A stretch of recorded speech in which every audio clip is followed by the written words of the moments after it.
Hi guys, welcome to NAMM 2014 at the Behringer booth.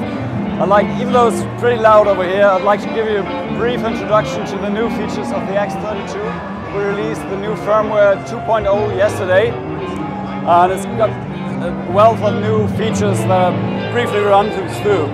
We've got analog physical modeling of effects that usually would be modeled outside the console. We brought everything into the console, like Pultec EQ emulations, vintage EQ, vintage compressors, tube signal paths, and all of that is included in the new software. We also got new metering screens, an RTA view that allows you to analyze the audio in real time. And the nice thing about it is, unlike the RTAs and measurement equipment that you have outboard, this one is included and it can be overlaid to any EQ view that you might have. For example, if you're editing an EQ, you can have the RTA on top of that and see what it affects. Or you can put the different input signal from a measurement microphone and ring out a monitor path very easily. The same is possible on the graphic EQ screens. So that's very convenient. Rather than having a separate measurement setup from the console, everything is neatly integrated here.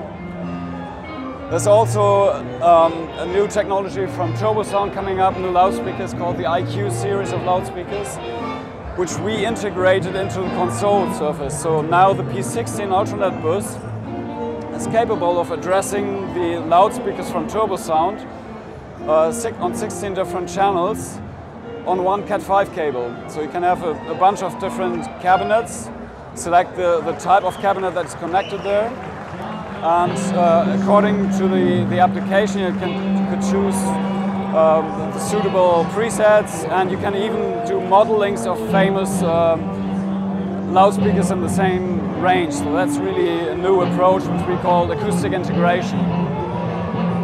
Other than that, the firmware has a lot of new features for routing signals between consoles. So when multiple engineers are using or working on the same signals, they can remote control head-amps on another control, or they can share the gains without interfering with each other.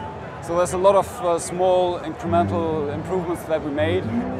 One thing that people ask us a lot, especially for the X32 Compact that we see here, you see it's got an 8-channel input fader block, and now you can spill the input channels on both fader layers by simply pressing 2 buttons over here. So if you press these 2 buttons, then the 16 channels will just mirror what you did. So that's very nice, for example, if you bring up a soloist with the corresponding effects and you have everything next to each other. It's very convenient, and a lot of new workflow improvements in the 2.0 version. It's on our website right now, so you can download it as a beta version. We will take another 2 to 3 weeks until we finalize the software and have the official release date. But we encourage people to check it out, familiarize themselves, and get an idea about all the new functions. And what's also new for NAMM 2014, that we're shipping all the expansion cards. So the entire range of X32 consoles can now be connected to Dante networks, MADI networks, or ADAT recorders and things like that. So although they are shipping with a USB interface, you can buy expansion cards for all sorts of applications. I hope that gives a rough overview over the X32 series and the new firmware. Appreciate your time.